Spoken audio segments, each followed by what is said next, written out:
Folks, very nice to have everyone here today.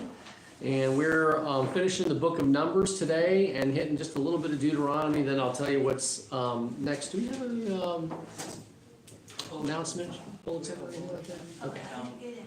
Okay, anyways, there's lots of good stuff happening this week, I'm sure. Don't forget VBS, it's like the 20-something to the 20-something of June. So 23rd, 27th, something to that effect. In fact, I probably have it here somewhere. But anyways, that's the big 23rd to the 27th, not too far off. And so wanted to finish off Numbers. If you remember, let me just recap from last week. We had Moses, if you remember, we went through and then they camped there, and then we camped here, and then we camped here. And God had Moses record the places where the Israelites had camped so that they would not forget, where they came from, both literally and figuratively, right? And not forget the spiritual lessons that they learned along the way, because a lot of times we gotta remind ourselves, we learn lessons too through our discipleship process, right? Of what happened on certain times in our lives, certain seasons of our lives. Then God gives them the boundaries of the promised land. We kind of went over that map, if you remember that, and don't have to go over it, but basically the east side was the Jordan River, and it kind of scooped around the Negev desert and the Mediterranean Sea, then went up to, most people say, Mount Hermon, which is right in the Golan Heights right now, is what's called the Golan Heights. And then he also told them how to acquire the promised land, how to conquer it, how to divide the promised land between how they were going to do it by lot. And then he went into, if you remember, into the Levitical inheritance. Remember, they didn't get land, they got cities. And they got, in fact, 48 cities, which is a fair amount of cities, and we talked about the dimensions of those. And then of the 48 cities, 6 of them were to be cities of refuge. And then we kind of transitioned into the law and why the cities of refuge were indeed named that. And if you remember, it kind of differentiated between murder and manslaughter. We talked about that. And if you wanted some refuge because you had killed someone, you could go to the city of refuge, and then there would be an assembly where they would, in essence, try you. And if it was manslaughter, that you weren't intending to kill the person, then just kind of more negligence really than anything, what we would call involuntary manslaughter today, that you had to hang out in the town until the last priest died. And we were thinking, well, why is that fair? Why is that not fair? And it's fair because God ordains when someone passes and someone doesn't pass. So the person who is the perpetrator who did the manslaughter, he has to stay in that city of refuge until the high priest dies. Then he's released, and then there's not like a blood libel anymore at that point. And so we're going to do a little bit more of the law at this point. So we're going to be in Numbers chapter 35. And then we're going to start off, I think we finished with 29. And so let's start with 30. If someone can read those last 30 through 34 verses, and then we'll talk about that. 30 through 34 of chapter 35. If anyone kills a person, the murderer is to be put to death based on the word of witnesses. But no one is to be put to death based on the testimony of one witness. You are not to accept a ransom for the life of a murderer who is guilty of killing someone. He must be put to death. Neither should you accept a ransom for the person who flees to his city of refuge, allowing him to return and live in the land before the death of the high priest. Do not defile the land where you are, for bloodshed defiles the land, and there can be no atonement for the land because of the blood that is shed on it, except by the blood of the person who shed it. Do not make the land unclean where you live and where I reside, for I, Yahweh, reside among the Israelites. Thank you, Aaron. So what do these rules deal with? What's the first rule that we're dealing with here? Which is kind of, like I said, we get some of the legal concepts today from even this at this point. What's the first thing that they address? Well, murder. Right. We're back to the murder, right? Mm-hmm. Anyone who kills, let's say the guy comes in, he confesses, and he says, I did it, we've got a dead body, and I'm the guy who does it, and can he be convicted of murder, hypothetically, or not? Look at verse 30. it says they can't be put to death based on the testimony of one witness, but it wouldn't be the witness, it would be the perpetrator Yeah, saying. so "I'm even, gonna-" so- even in law today, you have, it's called like corpus delicti. You gotta have something that backs up a admission. Otherwise, you can have some crazy guy come in and just say, Debbie could say, I killed Jim, and Jim's there, but that's all that you have at that point. And so there has to be some corroborating evidence, of, an admission for that. And not only that, but it looks like it says witnesses, so I think at that point, I interpret it as more than one witness at this point, okay? So you have to have at least 2 witnesses at this point, which is, eyewitness corroboration of it, and so stuff we still put great weight with today. And on the flip side, then, remember, there was capital punishment back in those days, okay? That was not an issue back then.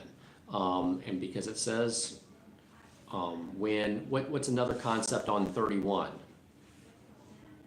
Can someone pay their way out of a crime? Right.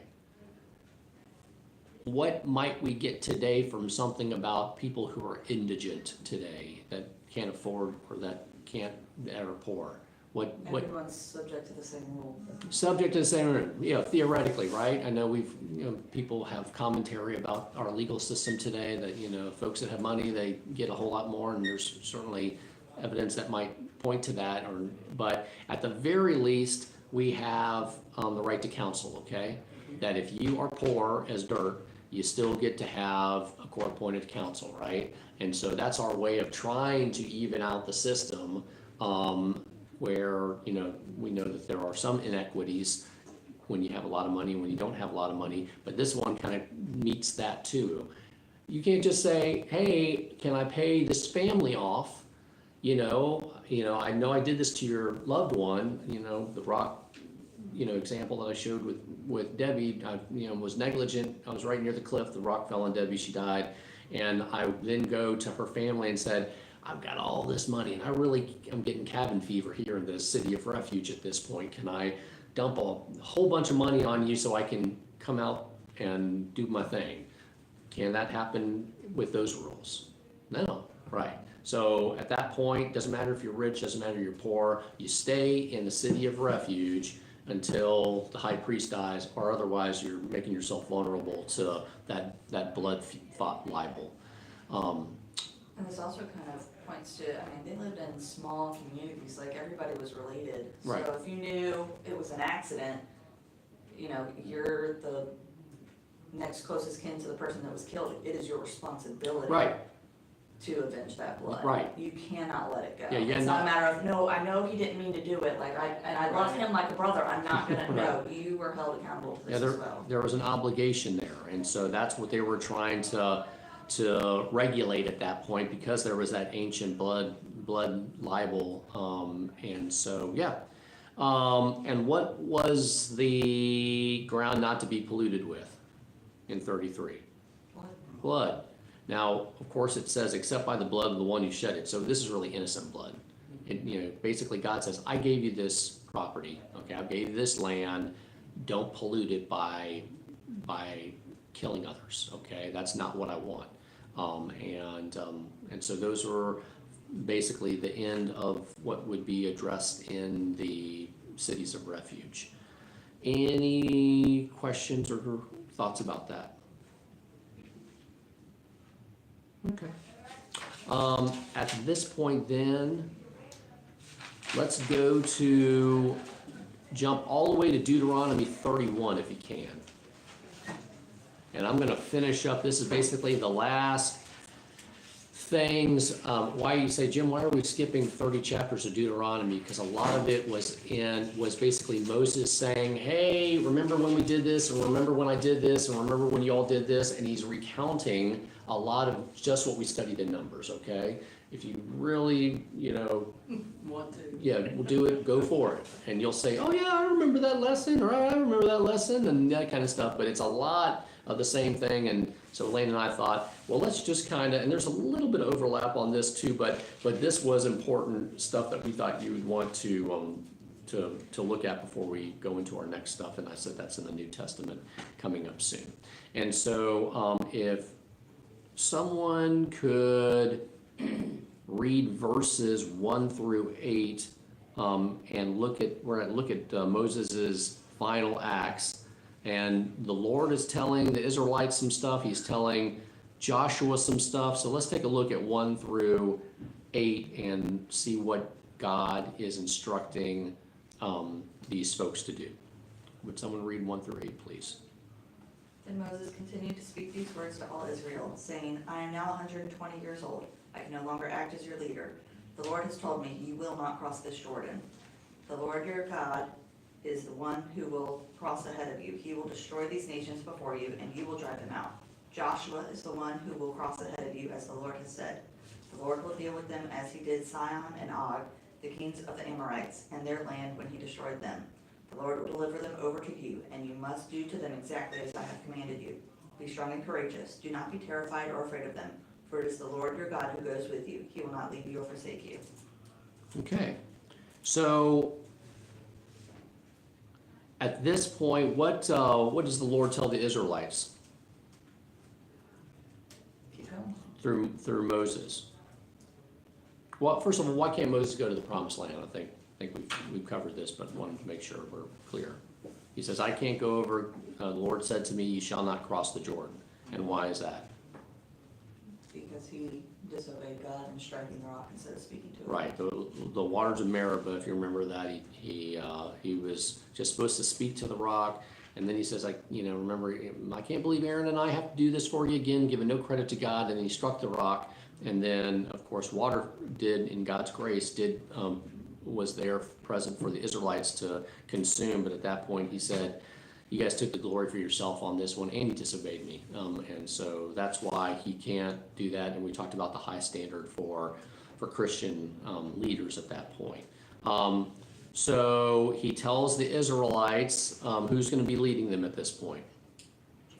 Joshua, right? It's been pretty clear, and that what are they supposed to do when they get to the promised land, when they cross the Jordan? Same thing they've been doing.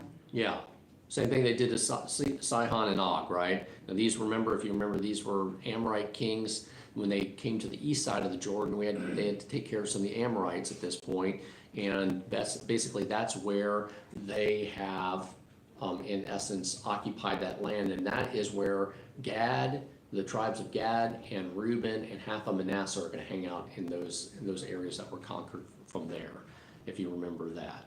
And why does the Lord also tell Joshua? He tells the people to be courageous, right? Do not fear and be courageous, and do be courageous. Be strong and courageous. Then he tells Joshua something a little bit different. What does he tell Joshua? Do not be. What's that? We stopped at 6. We didn't get there. Oh, I'm so sorry. I'm sorry. I thought I said 1 through 8. Let me read 7 through 8. Then Moses, see if there's anything different between what he tells the Israelites and what he tells Joshua. Then Moses summoned Joshua and said to him in the presence of all Israel, be strong and courageous, for you must go with the people into the land that the Lord swore to their forefathers to give them, and you must divide it among them as their inheritance. The Lord himself goes before you and will be with you. He will never leave you nor forsake you. He said that to the Israelites, right? He says, do not be afraid. He said that to the Israelites too, and he says, do not be discouraged. Why would he tell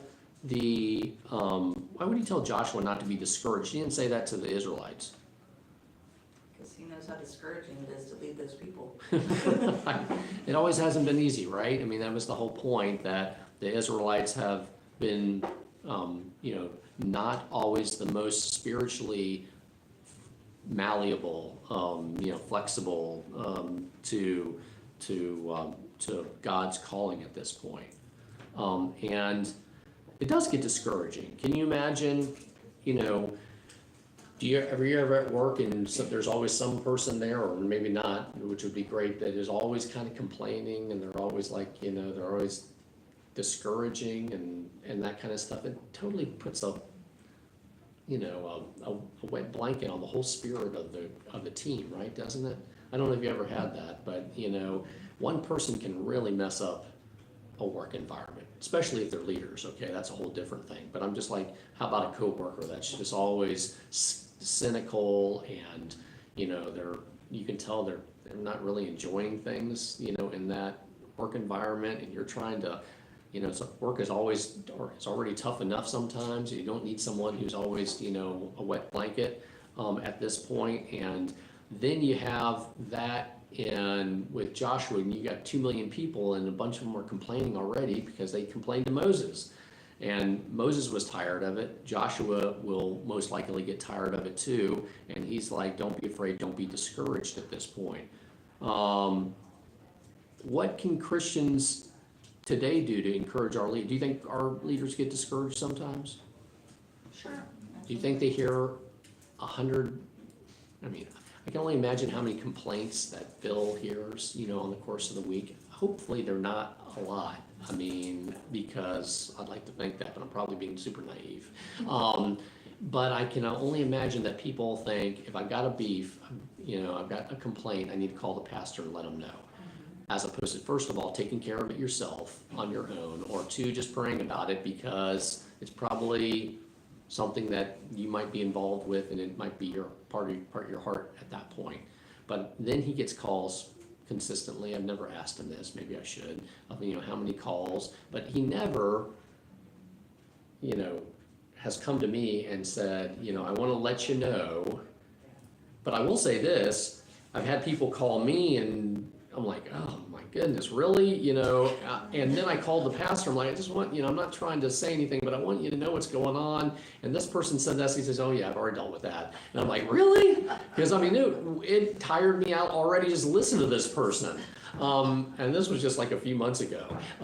And so thank goodness it's only every few months that I get something like that. But I can only imagine if he had that once a month or once a week, I'm like, oh my goodness, you really need to be called to be a pastor, because I can only imagine how discouraging that is. And it was just, probably shouldn't say this, but I mean, I didn't put a lot of stock in what that person was saying. It was all kind of not well thought out anyways, anyways. The people that will call, you should do this and you should do that, and he's trying to listen to God, but that person's feeling like they know everything. Right, right. You know? Yeah, and so they're there to, get what they want. And Bill and pastors in general, I'd like to think, are wanting to know what God's will is so they can do what God's will is. And they always have to, take into account the unity. And so I'm hoping that doesn't happen very often. I'm kind of thinking it probably happens more than I'd like. It would happen more than I wanted, and that was just months ago. Yeah, right. And so, but he took it in the great spirit. He didn't say anything bad about that person. He was kind of explaining the whole scene to me, and I'm like, okay, but man, okay, I'm glad you got it. It's too much. Yeah, right. Clearly, I was not called to be a pastor. And so, anyways, so back to what can we do to encourage our church leaders these days? One, I think we ought to, as Christians, try to be able to speak to each other and Right. not necessarily have to run to leadership Right, every time. right, But things that probably could just be talked out. right. Any other thoughts? A lot of things is just communication, right? Yeah. I say, Well, I know he said, last week, sometimes he feels like he should just bring his sermon out from the past week. What we can do to encourage him is listen to him and right, do what he's asked us to do, right? He's Yeah, like, that's all- I preach a His sermon and then I come back and Yeah. nobody's listened to what I said, maybe I should just say it again. and you're like, no, I listened, but we don't know all those other complaints that he heard throughout the week, of, wah, wah, wah, and and like, didn't I just tell you that, everything you should do for the glory of God? Everything you do, you should be able to do for God's glory. We were harping on that with our kids this week, All means all. Yeah, all means all, and that's all it means. As Bill says. But yeah, that's one thing. Try to do it ourselves, right? To try to solve the issue. Communication's key. You know, in my line of work, I said, why aren't y'all talking to each other? You know, and you know, this could have. I wouldn't even have to be involved if you guys would just communicate. And that's doesn't happen because people, first of all, they don't listen. And even I realize it. I see when I'm talking to someone, I can tell they're raising their hand and they're wanting to say something. I'm like, you're not even listening to me right now because I know you're just coming up with what you want to say. Listen to what I'm saying first. I promise I'll listen to what you want to say at that point. But all they were wanting to do is tell me something. They weren't listening to a thing I was saying. And so, I mean, I'm guilty of that. We're all guilty of that too, right? Especially in my, you know, as a, what a good attorney doesn't try to come up with a counterpoint, you know, as they're listening to the other person's, position. So you can rebut what Debbie's saying at that point. At the point, right? But half of it's not listening. You're just trying to counterpoint at that point. And so yeah, we should listen. I mean, really listen. I'm not that great. I think maybe a lot of men aren't that great. Quite frankly, I'm going to be sexist here, but I guess I can do it against myself because I'm a man. But women listen a whole lot better than men do. Y'all probably don't realize that. But I can tune myself out, unfortunately, with Kara Ray.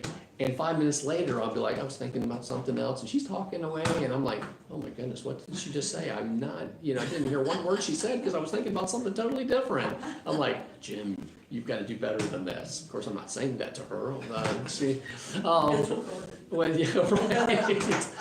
I bet, she's teaching herself, teaching her own class. So that's on me, and I'm sure there are some women that don't listen well either. So, anyways.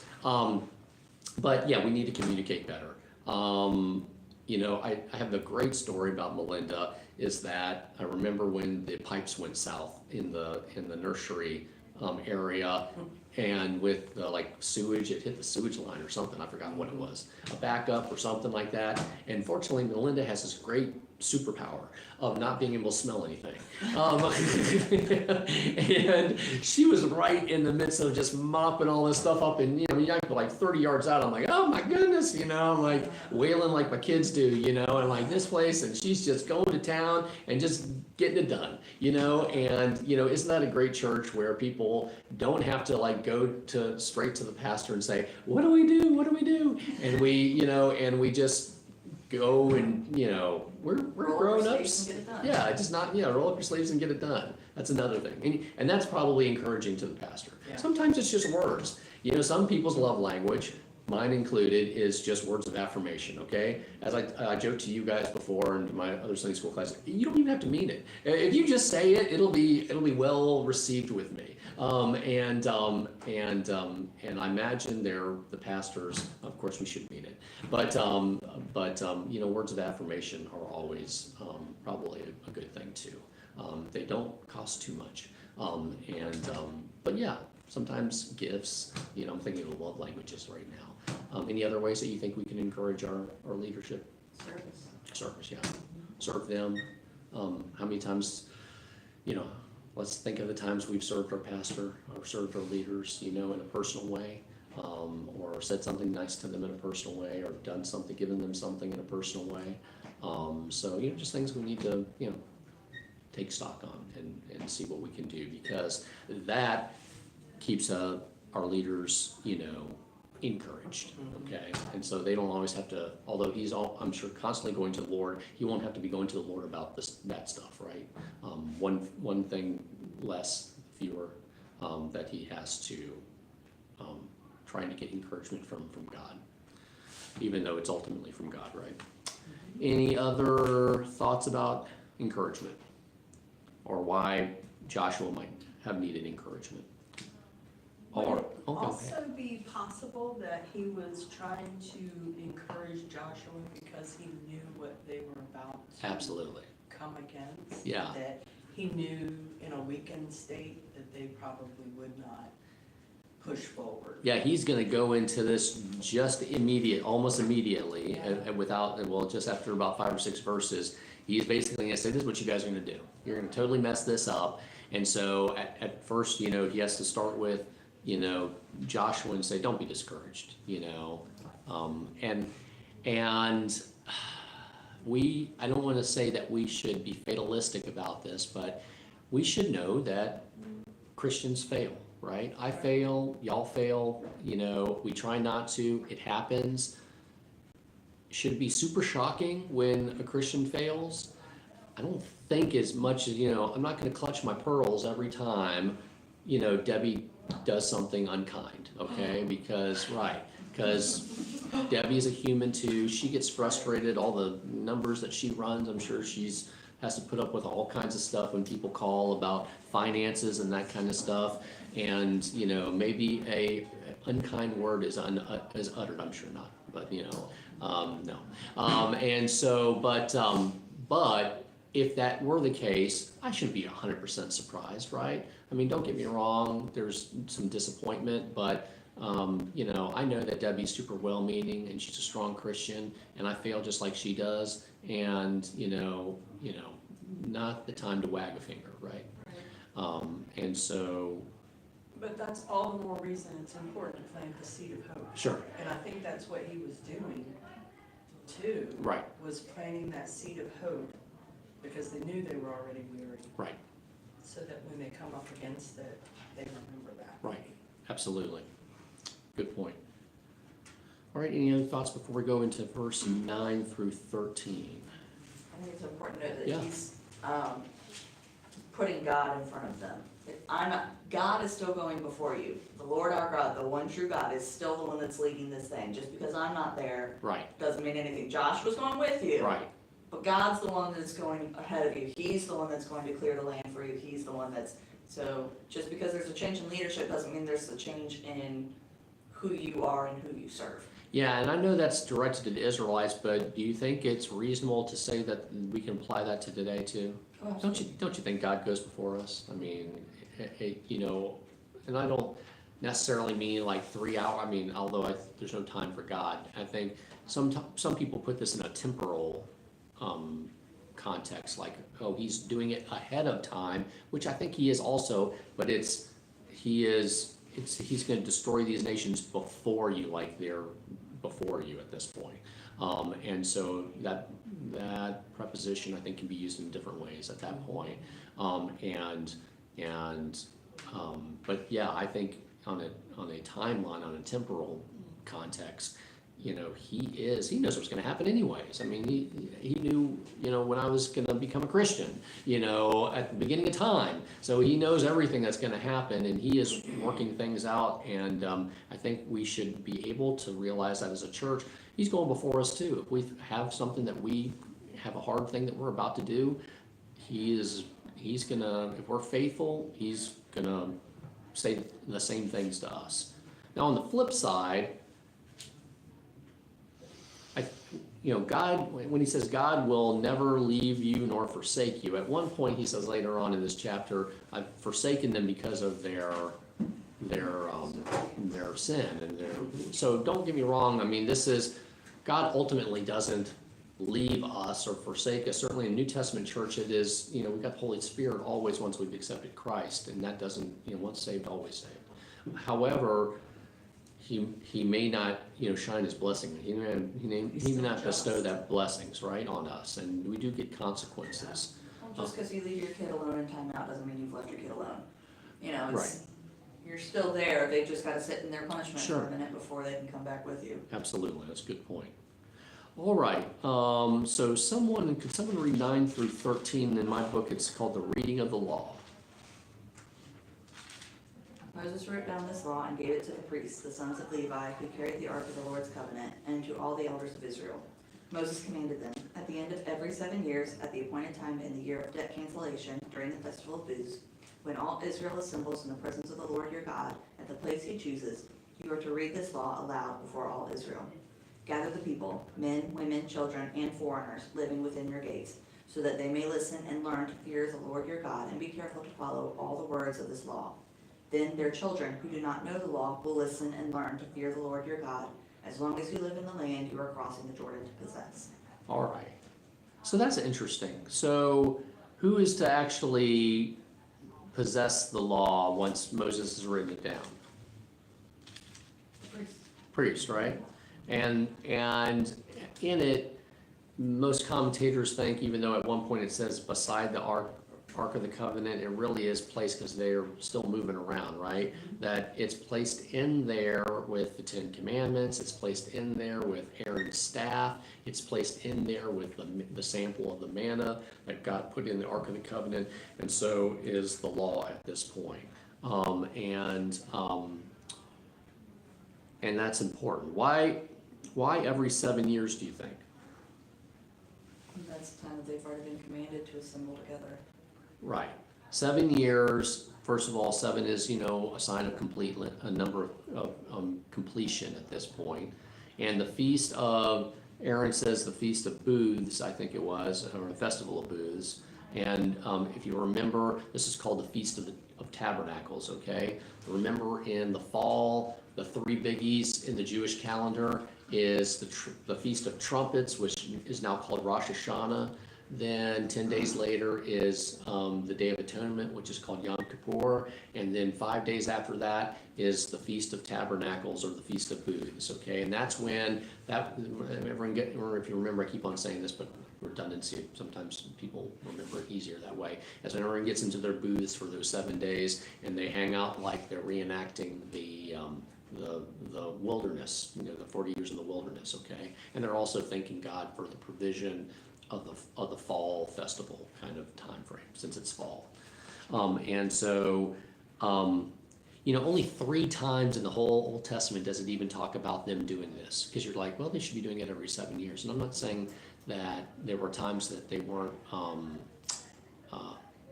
faithful in this, but there's one mention of it in Joshua where they read the whole law to all the people. There's one time 500 years later where they read it during Jehoshaphat's time. And then there's one time they did this, if you remember the story of King Josiah.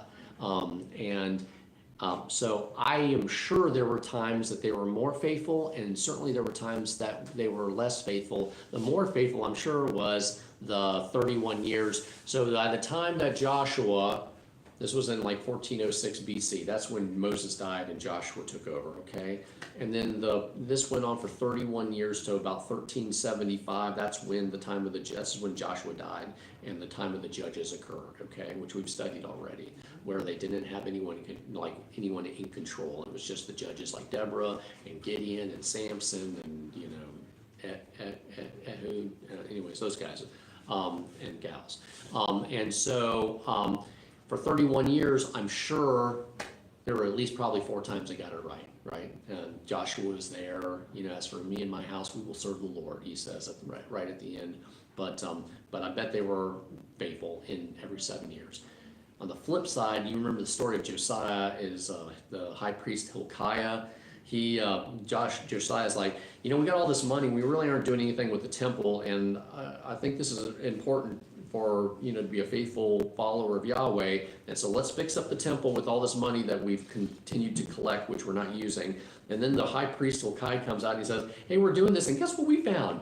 This book, it's called the law, and I'm like, whoa, you mean you just found it? And and when Josiah read it, and he was 18, okay, so every 7 years they weren't doing it, because there was at least two times of 7 that before you get to 18 that it wasn't done, because he was like, what's this? And he rips his clothes because he says, I can't believe we haven't been doing this, and this is the law. And then he reads it out to the whole people. So that's that whole mention about Josiah. So there were times when they weren't at all faithful about doing this every 7 years. Do you think this is a pretty good idea that this happens every 7 years? It definitely doesn't. When you look later, they're all supposed to have the 70-year, or they're supposed to 50 years. reposition everything. Right, the Jubilee. The Jubilee. Yeah, and right. they never celebrated that at all. Yeah. It was never recorded to have celebrated that. So no. So I think, so is there any application of that to us today? I don't know, what do you think? 7 years, you're supposed to read the whole law to all the people, so everyone, my 7-year-old who was just born or whatever, they get it and they don't quite understand it, but at 14, they get it a little bit more. At 21, they get a little, because Copernicus, who's the printing press guy? Oh, It'll come to me in a second.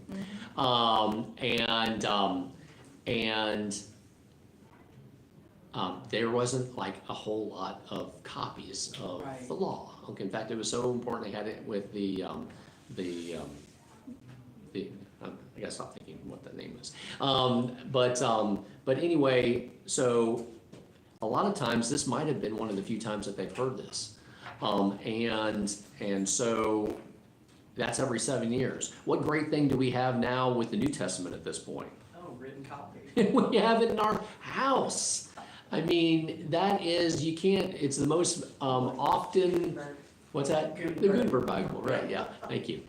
It was killing us. Yeah, it was.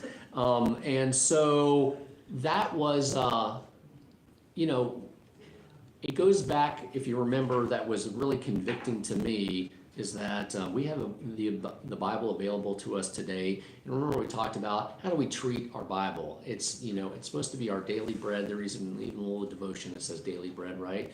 And do we treat it like manna, like the Israelites treated it like manna, like this detestable stuff, if you remember that lesson? Or do we pick it up every day and we thank God for it? Like the Israelites should have picked up the manna every day and thank God for it. And now that was physical bread. This is spiritual bread. And so that is something that only we can each individually answer, right? How often are we, we don't have to do this once every 7 years. We can go to any place in the Bible immediately. Yeah. And we take that, I think generally our society takes it for granted. Okay, I'm not saying anyone individually, but I think generally most Bibles are collected dust more than, even though it's the most purchased book, in all of history, and it's probably in, a vast majority of homes in America, they're probably collecting more dust than they're, getting used. Any thoughts about that? That was one of the most naive statistics I read not too long ago, was less than 10% of Christians read it weekly, less than 4% read it daily. Wow. Of all Christians. Yeah. That had been surveyed. And that was eye-opening, because you just thought, it's free here, we were Right. allowed to worship, Yeah. unencumbered. Yeah, And like you said, every household yeah, probably has them. yeah. And then to see a statistic like that, it's like, wow. I bet you though, in countries where Christians are persecuted, they pick it up a whole lot more than we do. I think one of Satan's greatest tools is complacency. Yeah. Yes. I think we live in a country as great as it is, and We take it for we granted. take it for granted. We take our freedom to worship for granted. Yes. Yeah, and yeah, you're right. And so we have to know what we need to do about that. Any other thoughts about the reading of the law to the people? All right, let me read, since Aaron's been reading a bit, let me read 14 through 23. This is called Israel's Rebellion Predicted, okay? The Lord said to Moses, "Now the day of your death is near. Call Joshua and present yourselves at the tent of meeting." Of course, that's the tabernacle, "where I will commission him." So Moses and Joshua came and presented themselves at the tent of meeting. Then the Lord appeared at the tent in a pillar of cloud, and the cloud stood over the entrance to the tent. And the Lord said to Moses, "You are going to rest with your fathers, and these people will soon prostitute themselves to the foreign gods of the land they are entering. They will forsake me and break the covenant I made with them. On that day I will become angry with them and forsake them." This is what I was talking about, that, right? But the covenant was if you are faithful, I'll be faithful. "I will hide my face from them, and they will be destroyed. Many disasters and difficulties will come upon them, and on that day they will ask, 'Have not these disasters come upon us because our God is not with us?' And I will certainly hide my face on that day because of all their wickedness and turning to other gods." Now write down for yourselves this song and teach it to the Israelites and have them sing it, so that it will may be a witness for me against them. When I have brought them into the land flowing with milk and honey, the land I promised on oath to their forefathers, and when they eat their fill and thrive, sounds like America a little bit, they will turn to other gods and worship them, rejecting me and breaking my covenant. And when my many disasters and difficulties come upon them, the song will testify against them, because it will not be forgotten by their descendants. I know that they are disposed to do even before I bring them into the land I promised them on oath. So Moses wrote down this song and that day and taught it to the Israelites. Let's see, what did I say? Till 23. The Lord gave this command to Joshua, son of Nun: be strong and courageous, for you will bring the Israelites into the land I promised them on oath, and I myself will be with you. Okay, so what does God tell Moses and Joshua at the tent of meeting? Well, one, they're not gonna do what they're supposed to do. Yeah. Can you imagine how discouraging that? I mean, that's probably why he said don't be discouraged, okay? But guess what? I'm about to tell you something that's gonna, tempt you to be discouraged, okay? But Just because they feel you're doing a good job, like. yeah, like I'm gonna tell you ahead of time. So wait, don't know it's coming. Maybe that was his way of trying to protect Joshua. Like, I just want to let you know it's gonna happen. So don't be discouraged, It's not okay? your fault. Yeah, and so then God tells Moses to write down a song. This is actually called the Song of Moses, okay? And why did he want Moses to write the Song of Moses? Well, so they could sing it in remembrance, Right. as a reminder. Yeah, Because people remember music way better than they remember a speech. I mean, yeah, my kids co-op and everything at the beginning was like a song. The whole timeline from creation all the way down to the last presidential election, and there's like 100 and 200 things on this timeline and it's all a song. Which cracks me up because it's like the Black Death is like all catchy, and like 1 out of 3 Europeans died, and I'm like, whoa, really? That's gonna be the bubonic plague one? You like this catchy, tune? Yeah, and then the other ones are kind of lower. And like that really didn't go really. Ring around the rosy. Yeah, right, exactly. Legs. And I thought, man, that's the funniest, song about the Black Death, where 1 out of 3 Europeans died. They actually say that. So anyways, I digress. But anyways, songs, you're absolutely right.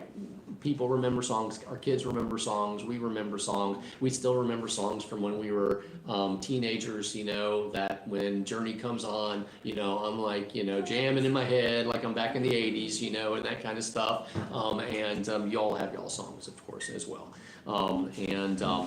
And this was a specific reason, though. What was it supposed to do when they were worshiping it? What was it supposed to do for God? It's supposed to be a witness for him against the Israelites. Right. It's like, and I want them, when they've sung this many times in their worship service, I want them, when they do actually, are disobedient, that they remember this song that you're going to teach them at this point. And so, that's what it's all about. And so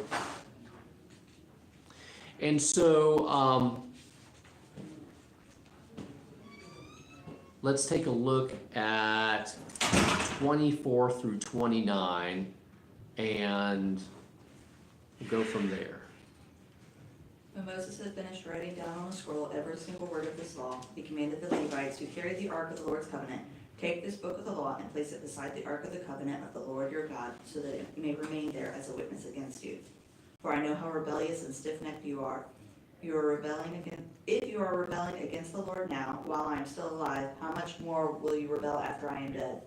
Assemble all your tribal elders and officers before me, so that I may speak these words directly to them, and call heaven and earth as witnesses against them.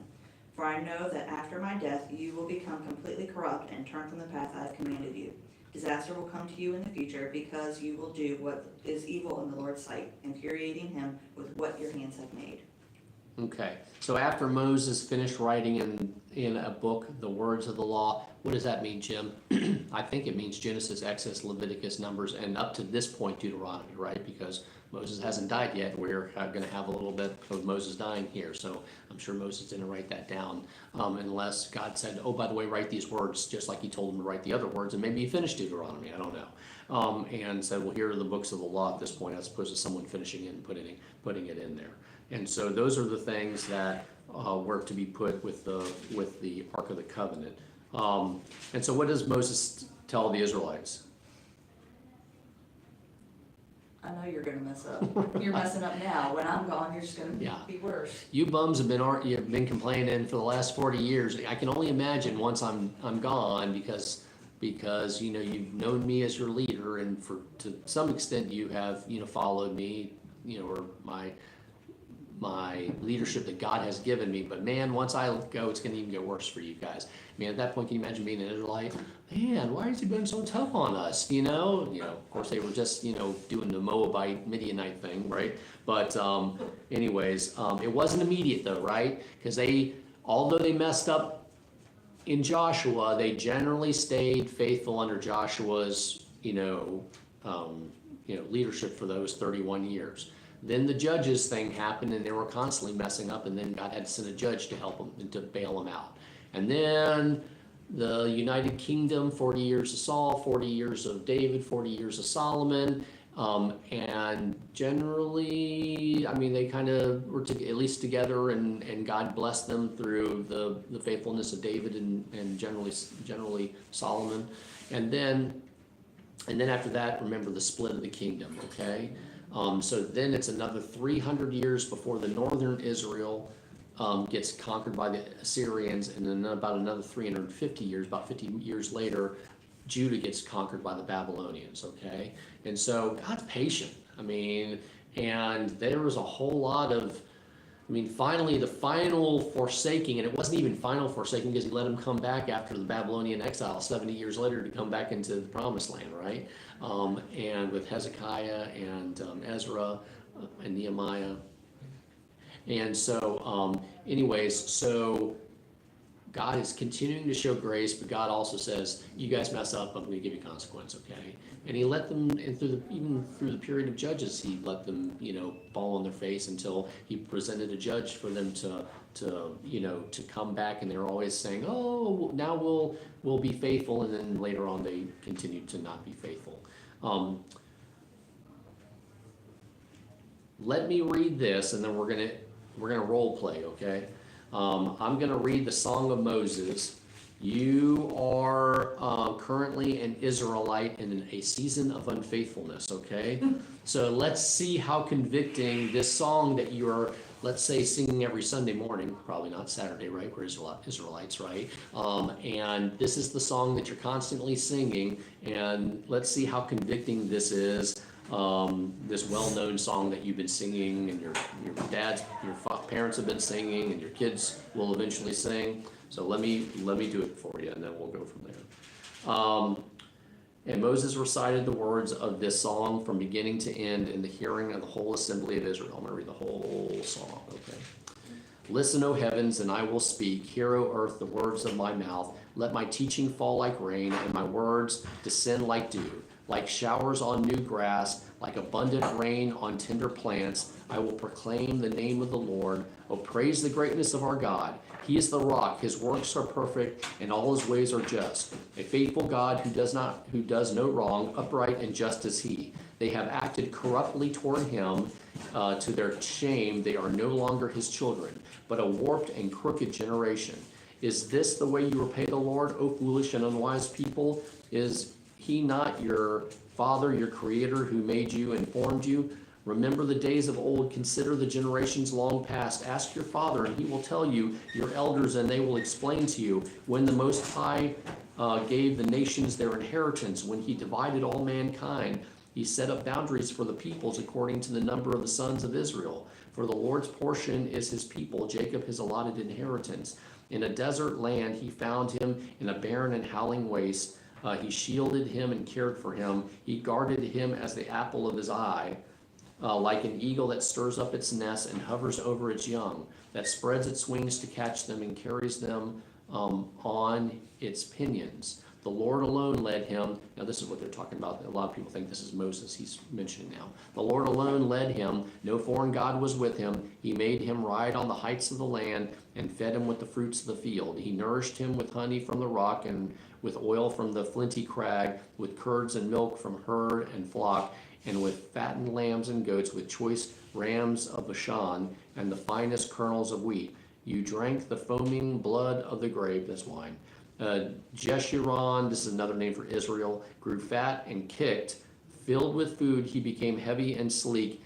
So this is talking now, they switched it about Israel's unfaithfulness. He became heavy and sleek. He abandoned the God who made him and rejected the rock, his Savior.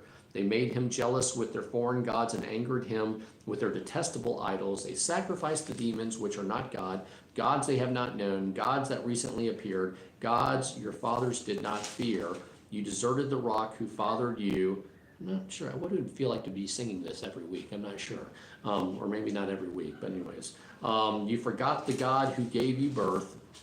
The Lord saw this and rejected them because he was angered by his sons and daughters. I will hide my face from them, he said, and see what their end will be. For they are a perverse generation, children who are unfaithful. They made me jealous by what is no God and angered me with their worthless idols. I will make them envious by those who are not a people. I will make them angry by a nation that has no understanding. For a fire has been kindled by my wrath, one that burns to the realm of death below. I will devour the earth and its harvest. I set afire the foundations of the mountains. I will heap calamities upon them and spin my arrows against them. I will send wasting famine against them, consuming pestilence and death, deadly plague.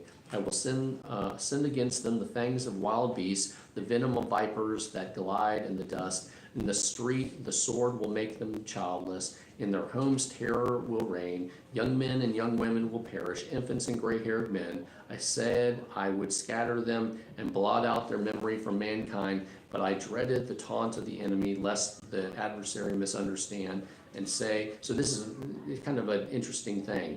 He said, I said I would scatter them and blot them out, their memory from mankind, but it's like this whole thing, but if I did that, then people are going to say, this God's no good, okay? This is what he's about to say, the God of Israel, he just turned on his own people and would bear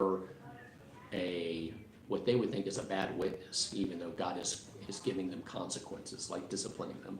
But I dreaded the taunts of the enemy, lest the adversary misunderstand and say, our hand has triumphed, the Lord has not done all this. They are a nation without sense. There is no discernment in them. If only they were wise and would understand this and discern what their end will be. How could one man chase 1,000 or two put 10,000 to flight unless their rock had sold them, unless the Lord had given them up? For their rock is not like our rock, as even our enemies concede. Their vine comes from the vine of Sodom and from the fields of Gomorrah. Their grapes are filled with poison and their clusters with bitterness. Their wine is the venom of serpents and deadly poison of cobras. Have I not kept this in reserve and sealed it in my vaults? See, he's like saying, haven't I just held back on y'all and still been patient? It is mine to avenge, I will repay. In due time, their foot will slip, their day of disaster is near, and their doom rushes upon them. The Lord will judge his people and have compassion on his servants when he sees their strength is gone and no one is left slave or free. He will say, now where are their gods? The rock they took refuge in, the gods who ate the fat of their sacrifices and drank the wine of their drink offerings. Let them rise up to help. Let them give you shelter. See now that I myself am he. There is no God besides me.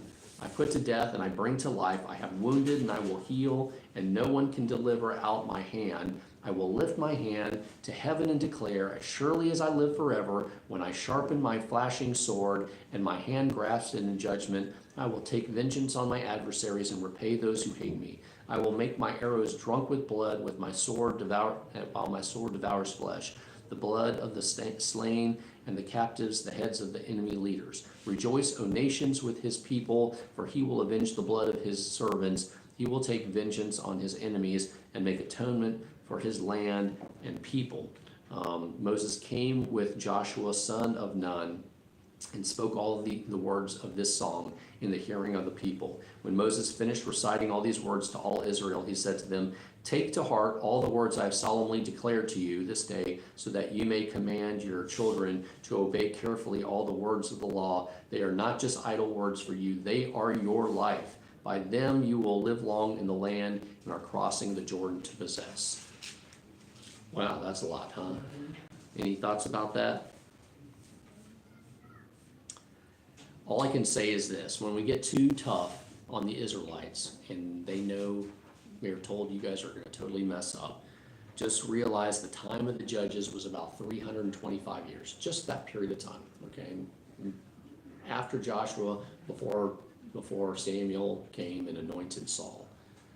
Just think about our country in the United States, and I keep on saying that because I'm an American, so I can say what I want about America, and I'm as patriotic as the next person, so don't think I love this country. But just think, this is that period of time, 325 years in the time of the judges, is less time than our country's been around, right?